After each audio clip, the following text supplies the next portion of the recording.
Today is the day where I lose a lot of subscribers. And you know what? I'm okay with that because I gotta be authentic and I need to be myself. And I've seen an issue with certain black men across the world. Black men who speak on the issues of the black community, of the black society. I see it in the African American community with guys like Shannon Sharp. I see it with Van Jones. I see it with certain people from Black Lives Matter. And I see it from some brothers from other parts of the black world, like brothers who live in the diaspora, but you're from like Nigeria or from Ghana. And you'll talk about how proud you are to be from Nigeria. You're proud to be from Jamaica and things like that. And, you know, when somebody else is saying some things you don't like, you're the first to get into the battle with that person and defend your people. And then when we look further, you're not to be taken serious about those topics. Now, it's a lot of brothers out there in the black world, in the African American community, Nigerian community. Look, you got a lot of good brothers out there that when they rep their country, they're repping all the way. You know, they love their people. Their fiance or wife is from that country. They're doing great things. And I'm not talking about you, brothers. I got a lot of respect for you. I salute you. But some of you black men out there who are talking black and then you're sleeping white, especially when your own women won't treat you as bad as the woman that you're dealing with, it's laughable. And for men like you, you're part of the reasons why, you know, people don't respect black men. And nobody is more of a hypocrite to his own message than Israel Adesanya. Okay. Now I love Israel Adesanya as a young brother, as a fighter, as a brother who's come from a long way. I cannot discredit our brother for that. He's doing his thing. But Israel Adesanya is a very pro Nigerian advocate, right? And we need more people that's advocating our brothers and sisters all over the black world because we need the numbers. And I appreciate our brother doing that. But remember he got into something with the guy, is it Driscus, the South African fighter? What's the issue with that? You see, Driscus was saying that when he wins the title, he's going to bring it back to Africa. And Israel Adesanya took issue with that. He even called the guy some names and stuff and so many words like, look, you're a white man. You can't talk about that you're in Africa. And the guy Driscus was saying, look, I'm living in South Africa. I'm living in Africa. I fight and train in Africa. You might be African or you are African, but you live in New Zealand. So who are you to be respected? And when he said that, he's actually right. And I'm going to tell you why. Because Israel Adesanya not only lives in Africa, he ain't with no African women. And that wouldn't even be a subject of today, but for what he's going through is so ridiculous, we got to come back to that. His ex-lover, Charlotte Powdrell, is trying to do something crazy, never heard of before. I want to give a shout out to this channel, Ace Nate, who produced this video called Israel Adesanya Ex-Girlfriend Sues Him, Wants Half His Money Because She Dated Him. Let's play that clip. It appears nowadays that even if you don't give them a ring, they will still come back and try to take your even if you never got on one knee. Israel Adesanya's ex files lawsuit for a wild reason, and the UFC star responds. Not only the UFC star, but the UFC champion. Israel Adesanya was recently praised for overcoming a major challenge and finally defeating Alex Pereira at UFC 287. However, things turned south over the weekend after his ex-girlfriend supposedly filed a lawsuit against him. Now the middleweight champion responds. So as you can see here, according to the Daily Loud Twitter account, UFC middleweight champion Israel Adesanya's ex-girlfriend is taking him to court for half of his wealth because I can't not crack up. She's taking him to court for half of his wealth because they dated too long and she supported his career. Some of you will read this and will not understand or learn your lesson, no matter how much proof or incentive you're shown here. And you know what's funny is like, okay, I mean, how do you avoid this though? So you just don't date girls anymore? I mean, come on. Of course, no one's going to do that. Well, there might be some guys who do that, but that's too black-pilled for me. That's a little bit too MGTOW for me. Don't completely give up. I don't think you should do that. That's silly. Don't give up. Don't become a real incel. You know what I mean? That word gets thrown around a lot, but if you're a guy who's just leaving the dating scene, which I guess wouldn't be involuntary, it would be voluntary.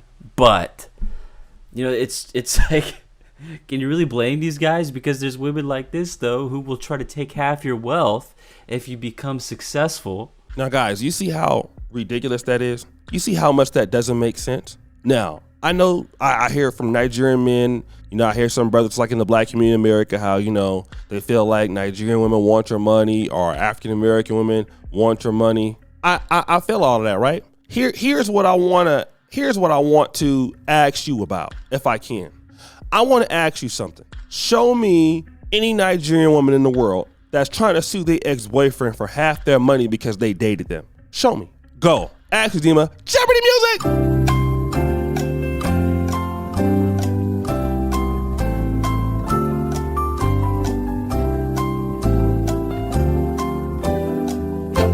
I'm gonna tell you why you can't find it, because it doesn't exist. That's why you can't find it. Now, here's something else that I want to deal with. Brother B Miles, Conscious B Miles 84, made a video a few years ago called Why You Can't Talk Black and Sleep White. For some of you brothers out there, I know most of y'all are not pro-blacks, but I want you to hear it because the brother's making some sense. Play that clip. Yup.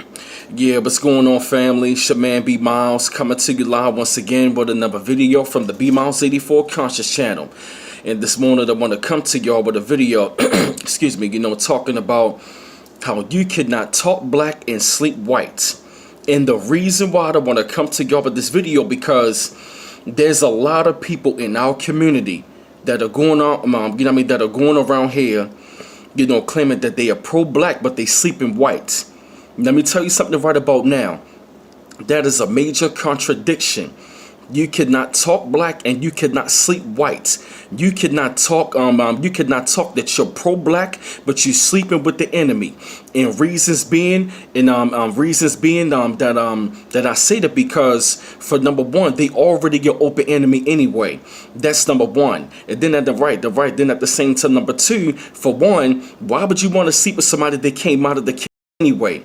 And I don't give a damn. I don't give a damn whether they be a white man or a white woman. Then at the same time, that's going against the grain, because when you're dealing with like revolution and when you're dealing with like liberation and all that, you cannot sleep with the enemy, because for number, because for one, you got to think about this. They still a part of their white power structure. They still come from, they still up in the bloodline of these same people, that literally, enslaved our people, robbed our people from everything that we had.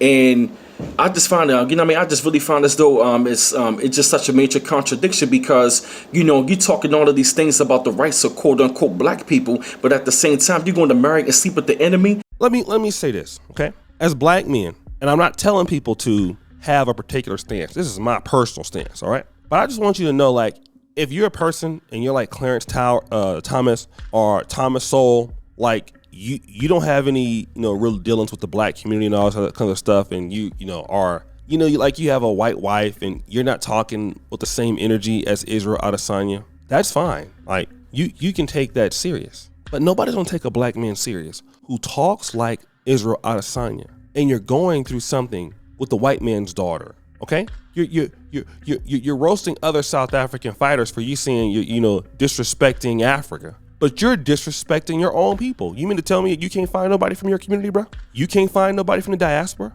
I mean, if you're gonna get this kind of work, you might as well stay with somebody in your community. You can't tell me that, since you're not uniting Nigeria and you can't find out one person. But that's why you get these brothers out here who are sick in their mind, because they'll talk all of that, but their trophy. I tell you, man, black men will do anything for white women, bro. I have a whole video about that. Y'all love them. Black men love white women more than they love themselves. I believe that now. I used to didn't believe it. I believe it wholeheartedly. That's why black men will never ever be a force in America or in the world. Black men love white women too much in the world. They can't listen. They got white women on the brain. You wonder why I'm telling you, black men love white women a lot. So much so it confuses some of these brothers' logic. It's not all white men, right? I'm talking about even the brothers who married the black women. You'd be surprised how much they love white women. A lot. This black man is something else. His mind, sometimes I don't know where our mind is. Where our mind is gone. And I feel sorry for the brothers out there who go out there and they talk this stuff and they think that somebody in the world take them serious and look in the white man like, bro, you out here going through this with my daughter? And not with your own people, but you expect me to respect somebody like you? Are you serious? And y'all gonna get mad. You're gonna be, but this is exactly why a lot of black men end up having nothing. And I want to ask you a question. I'm gonna ask you in another video. I got a class coming out. What has this gotten you? This extreme love for other women outside your community, what has it helped your group? Black women who date white men ain't helped us achieve anything. White men or black men who date white women, we're still in the same bucket as a group. Because we rather avoid each other and avoid our own people and run to these people and then eventually find out some of y'all, I'm not saying all of y'all, because some of y'all have good relationships with somebody else. But in his case, he's looking foolish. How foolish can you look, man? How to go through something like this with somebody who's not, as much as you big up your country and you go through this is ridiculous. When you have women in your community that you could be dealing with that look way better than her and they ain't gonna do this. But for black men will do anything. Usually. A lot. Not every brother, but a lot. Y'all will go through some stuff. And guys, what do you think? It's your boy, O'Shea Duke Jackson, back at it again for another episode of The Celebrity Junk. Appreciate you for all that you do. Subscribe to the bell. We're out.